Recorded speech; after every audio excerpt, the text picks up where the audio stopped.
La crise énergétique que l'on connaît, c'est une lame de fond assez importante puisqu'on s'est pris plus 120% sur le coût du gaz, plus 70% sur l'électricité, ce qui est loin d'être la pire situation parmi les autres petites villes, mais ce qui est quand même un impact énorme.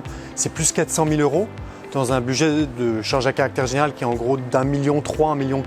Donc c'est un impact immense. Et là, vous pouvez prévoir autant que vous voulez, vous pouvez anticiper autant que vous voulez, ça reste un impact colossal. La hausse des coûts énergétiques, comme tous mes collègues, elle est intervenue en plein milieu de l'inflation, donc avec des dépenses de fonctionnement qui étaient croissantes. Et on sait que si on a trop de dépenses de fonctionnement, on ne peut pas investir, donc c'était quand même un contexte assez particulier, sachant qu'on a vu en fait nos prix augmenter au niveau du gaz x6 déjà dès l'année dernière, et les prévisions pour l'énergie étaient x3. J'ai évidemment des bâtiments énergivores encore sur ma commune, donc ça a été assez compliqué d'élaborer finalement et de mettre en place un plan de sobriété énergétique. Heureusement, on avait pris des mesures en amont, en termes de rénovation, notamment énergétique, de la mairie et d'autres bâtiments. On avait décidé dès le début de la mandature de passer en LED, tout l'éclairage public, donc on est à 50% actuellement. Et c'est vrai que ces décisions qui étaient des investissements coûteux, nous apparaissent aujourd'hui comme des évidences. Et donc finalement, on est content d'avoir pris le train en amont, en avance.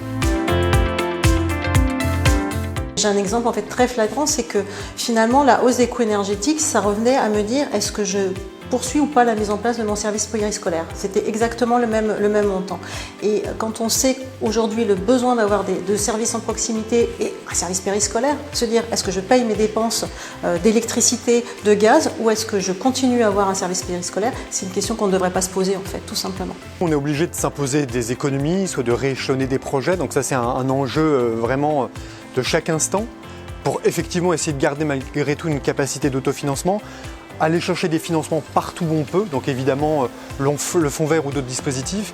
Et là-dessus, c'est vrai qu'on alerte l'État depuis longtemps sur avoir des dispositifs le plus simples possible. Parce que plus on rajoute des critères, sur les critères, plus à la fin, le nombre de communes qui peuvent vraiment en bénéficier tombe à zéro. On est dans un espèce de cercle un petit peu bizarre, où en fait le focus c'est de se dire qu'est-ce que je fais pour mes dépenses de fonctionnement alors que notre rôle c'est d'investir et d'investir pour justement nos bâtiments énergivores, puisqu'on sait que le parc grosso modo national c'est 80% de mémoire, et aujourd'hui on se retrouve face à des difficultés financières. Donc c'est un espèce d'équilibre auquel, enfin pour moi en tout cas, travailler sur l'avenir, avoir des perspectives je dirais à moyen terme me semble extrêmement difficile. On va être obligé en fait de réajuster, de faire à chaque fois des ajustements budgétaires chaque année en fonction des évolutions et du contexte, puisqu'on est quand même dans un contexte même géopolitique très incertain. On a pris la décision de l'extinction de l'éclairage public, en gros de 1h30 du matin à 5h30. Pourquoi ? Pour coïncider en fait avec le dernier et le premier train, pour ne pas non plus impacter en termes de sécurité les usagers, mais malgré tout réduire la consommation réelle. Une dernière piste sur laquelle on travaille, c'est vraiment cette fois-ci plutôt sur la question de l'autoconsommation ou les énergies renouvelables. Et là, c'est vraiment développer notamment la géothermie, avec un partenariat qu'on essaie de développer au sein de notre agglomération et en lien avec l'État. Et là, c'est des travaux assez immenses, vous l'imaginez, ça ne se fera pas en un jour, mais je pense à tout prix qu'il faut qu'on le fasse maintenant.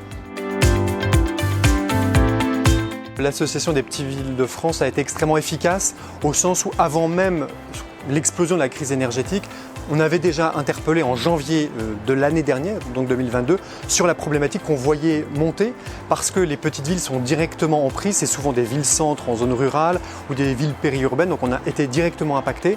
On a alerté dès janvier 2022. Donc quelque part, il n'y avait pas cette surprise, on a vraiment alerté l'État. Lors des dernières assises des petites villes, le président de la PVF a parlé de blackout territorial et je crois que c'était vraiment l'expression qu'il fallait pour alerter les pouvoirs publics et obtenir ce qu'on a obtenu derrière, des financements complémentaires. On peut toujours les juger insuffisants, mais néanmoins existants.